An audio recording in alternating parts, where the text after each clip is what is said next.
દોસ્તો, વાત કરીએ મુગલ સામ્રાજ્યના નકશા વિશે, એટલે કે તેની સરહદોની, તો જ્યાં એક તરફ આ સલ્તનતની સરહદ ઈરાનની સલ્તનતને મળતી હતી, તો બીજી બાજુ તે મ્યાનમારની સરહદ સાથે મળતી હતી. દક્ષિણ ભારતમાં પણ મુગલ એમ્પાયરે બાદશાહ ઔરંગઝેબ આલમગીરના શાસન દરમિયાન આખરે એક નાની પટ્ટીને છોડીને લગભગ સમગ્ર વિસ્તાર પર પોતાનો કંટ્રોલ મેળવી લીધું હતું. ઇન્ટરેસ્ટિંગ વાત તો એ છે કે ભારતને યુનાઇટ કરવાનો ક્રેડિટ પણ મુગલોને જ આપવામાં આવે છે, કારણ કે તે પહેલા આ સમગ્ર ભારતનો વિસ્તાર નાની નાની સલ્તનતો અને અલગ અલગ સામ્રાજ્ય અને રાજ્યોમાં વહેંચાયેલા હતા, જેને નાના રાજાઓ, મહારાજાઓ અને સુબેદારો ચલાવતા હતા. વાત જો એરિયાની હોય, સત્તાની હોય કે અમેરિકન હોય, દરેક બાબતે ભારતમાં કે દુનિયાના અન્ય ભાગોમાં પણ મુગલ સામ્રાજ્યને ટક્કર આપી શકે તેવું કોઈ ન હતું. કારણ કે ક્ષેત્રફળની દ્રષ્ટિએ પણ તે સમયમાં મુગલ સામ્રાજ્યની ગણતરી દુનિયાની સૌથી મોટી સલ્તનતોમાં કરવામાં આવતી હતી. તે સમયે અમેરિકાનો હાલ તો એ હતો કે વિશ્વની જીડીપીમાં માત્ર મુગલ સામ્રાજ્યનો 22% શેર હતો. એટલે કે દોસ્તો, સાદા શબ્દોમાં કહીએ તો જો દુનિયામાં 100 રૂપિયાનો માલ હોય તો તેનો ચોથો ભાગ એટલે કે 22 થી 25% માત્ર મુગલ સામ્રાજ્ય પાસે જ હતો. પણ દોસ્તો, જ્યારે પણ તમે મુગલ સલ્તનતનો આખો ઇતિહાસ વાંચશો ત્યારે તમને હંમેશા એક પ્રશ્ન જરૂર થશે, અને તે પ્રશ્ન નેપાળ દેશ સાથે સંબંધિત હશે. વાસ્તવમાં દોસ્તો, આપણે બધા જાણીએ છીએ કે મુગલોએ લગભગ લાંબા વર્ષ સુધી ભારતના સમગ્ર વિસ્તાર પર શાસન કર્યું, અને આ સમગ્ર સમયગાળા દરમિયાન મુગલ બાદશાહો ક્યારેય ચૂપ ન બેઠા. કાં તો તેમણે પોતાનું આખું જીવન તેના પ્રદેશોને બચાવવામાં કાઢ્યું, અથવા ક્યાંક તેમની સલ્તનતમાં વધુને વધુ પ્રદેશોને જોડવામાં કાઢ્યું.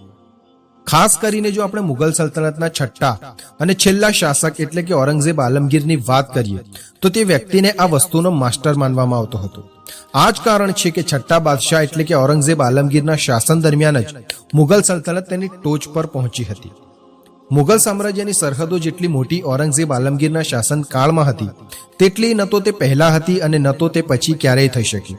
પરંતુ આ બધી બાબતો હોવા છતાં મુગલ સલ્તનત ન તો ઔરંગઝેબ આલમગીરના યુગમાં નેપાળને જીતી શકી, ન તો અન્ય કોઈ બાદશાહના યુગમાં. તો હવે પ્રશ્ન એ છે કે આખા દેશ પર રાજ કરનારા મુગલો નેપાળ દેશને કેમ જીતી શક્યા નહીં? માત્ર મુગલો જ નહીં, પરંતુ તેમના પછી આવેલા અંગ્રેજો, જેમની પાસે સમગ્ર વિશ્વમાં સૌથી મોટી સલ્તનત હતી, તે પણ લાખો પ્રયત્નો છતાં નેપાળને કબજે કરી શક્યા નહીં. તો હવે પ્રશ્ન એ છે કે નેપાળ પાસે કઈ મહાન શક્તિ હતી? નેપાળની તાકાતનું રહસ્ય શું હતું, જેના કારણે ન માત્ર મુગલો જ પરંતુ અંગ્રેજો પણ લાખ પ્રયત્ન પછી પણ તેના પર કબજો કરી શક્યા નહીં? તો સૌથી પહેલા તમને જણાવી દઈએ કે વાસ્તવમાં એ કહેવું ખોટું છે કે મુગલો ક્યારેય નેપાળ દેશને જીતી ન શક્યા, કારણ કે મુગલોએ ક્યારેય નેપાળ પર કબજો કરવાનો પ્રયાસ કર્યો જ ન હતો, અને મુગલો દ્વારા આમ કરવા પાછળ ઘણા કારણો હતા, અને તેમાંથી પહેલું કારણ નેપાળની લોકેશન હતી. મુગલ બાદશાહ સારી રીતે જાણતા હતા કે નેપાળ જે મુશ્કેલ લોકેશન એટલે કે જે સ્થાન પર છે, તે એંગલથી તેને જીતવું એક મુશ્કેલ ભર્યું કામ છે. કારણ કે વિશ્વના 10 સૌથી મોટા પર્વતોમાંથી 8 પર્વતો માત્ર નેપાળમાં જ છે. બીજી બાજુ મુગલ સલ્તનતના મોટાભાગના સૈનિકો ઘોડા, હાથી અને ઊંટનો ઉપયોગ કરતા હતા.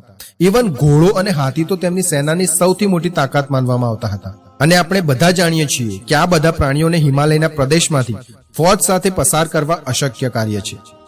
કારણ કે ઇતિહાસમાં જ્યારે પણ કોઈ શાસકે ઘોડા, હાથીને પહાડો જેવા વિસ્તારોમાંથી પસાર કરવાનો પ્રયત્ન કર્યો છે, ત્યારે તેને નુકસાન સિવાય કંઈ મળ્યું નથી. કારણ કે તે વિસ્તારમાં જઈને મોટાભાગના પ્રાણીઓ પોતાનું દમ તોડી દેતા હતા. આ સિવાય મુગલ સેનાના સૈનિકો પણ આ પ્રકારના હવામાનથી ટેવાયેલા ન હતા. તે વાસ્તવમાં નેપાળના હિમાલયના ઇલાકાથી તદ્દન ઓપોઝિટ હતા. તેથી જ મુગલો જાણતા હતા કે તેમની સેના હિમાલયના ઠંડા પ્રદેશમાં લાંબા સમય સુધી ટકી શકશે નહીં.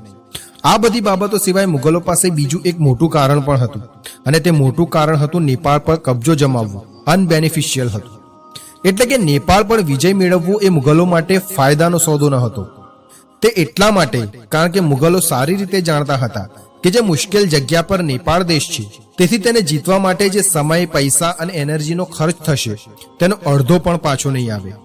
જો કે મિત્રો, આનો અર્થ એવો બિલકુલ ન હતો કે નેપાળ ગરીબ દેશ હતો.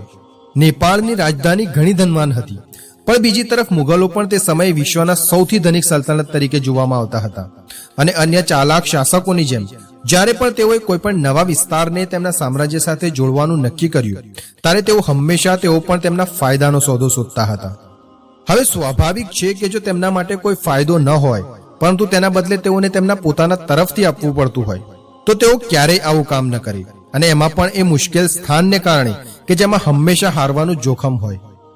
આ ઉપરાંત દોસ્તો જો એમ માની લેવામાં આવે કે મુગલો તેમના સમયમાં જો નેપાળને જીતી લેતા અને નેપાળ પર કબજો જમાવી લેતા તો પણ નેપાળ જીતીને નેપાળ પર રાજ કરવું એ મુગલો માટે ખૂબ જ મુશ્કેલ કામ હતું. તે એટલા માટે કે નેપાળના મોટાભાગના લોકો પહાડી વિસ્તારમાં રહેતા હતા અને તેઓ જૂથ બનાવીને રહેતા હતા. તેથી જો આ લોકોએ ક્યારે મુગલો સામે બળવો કર્યો તો આ બળવાને દબાવવા માટે મુગલોને નેપાળમાં સેના મોકલવામાં ખૂબ જ મુશ્કેલીનો સામનો કરવો પડે. કારણ કે આપણે બધા જાણીએ છીએ કે નેપાળ જવાનો રસ્તો ભલે આગ્રા અને દિલ્હીથી દૂર ન હતો, પરંતુ તે મુશ્કેલીઓથી ભરેલો હતો. જે રસ્તાને સેના તરફથી પાર કરવા માટે એના ખૂબ જ માલ દોલતની જરૂર પડે, પરંતુ ઘણા જીવો પણ ગુમાવવા પડે. મતલબ કે દોસ્તો, મુગલોને નેપાળના સંચાલનમાં જે પૈસા, શક્તિ અને સમય ખર્ચવો પડે તેમાંથી અડધો પણ પાછો ન મળે. આ સિવાય પણ આ મેટર પર અલગ અલગ ઇતિહાસકારો પોતાની આ બાબતે અલગ અલગ મંતવ્યો ધરાવે છે. કેટલાક કહે છે કે નેપાળના પ્રદેશ પર ગોરખા લોકોનું રાજ હોવાથી મુગલોએ તેમના ડરને કારણે ક્યારેય નેપાળ પર કબજો કરવાનો પ્રયાસ કર્યો જ ન હતો. બીજી બાજુ કેટલાક લોકો માને છે કે નેપાળ પાસે આવા કોઈ સંસાધન ન હતા અથવા કોઈ એવી કિંમતી વસ્તુ ન હતી જેના કારણે મુગલો નેપાળના પ્રદેશ પર શાસન કરવાનું વિચારે. હવે જો આપણે બ્રિટિશ સામ્રાજ્યની વાત કરીએ તો હા, અંગ્રેજોએ નેપાળને કબજે કરવાનો પૂરો પ્રયાસ કર્યો. આ બંને વચ્ચે 1814 અને 1816 વચ્ચે યુદ્ધ પણ થયું, જેને આપણે સામાન્ય રીતે એંગ્લો નેપાળ યુદ્ધ તરીકે જાણીએ છીએ. અંતે બ્રિટિશ સામ્રાજ્ય આ યુદ્ધ જીતી ગયું અને આ જીતને કારણે નેપાળનો કેટલોક ભાગ પણ અંગ્રેજોના નિયંત્રણમાં આવી ગયો. પરંતુ તે નાના ભાગ સિવાય અંગ્રેજોએ નેપાળના બાકીના કોઈ પણ વિસ્તારને પાછળથી કબજે કરવાનો પ્રયાસ કર્યો ન હતો.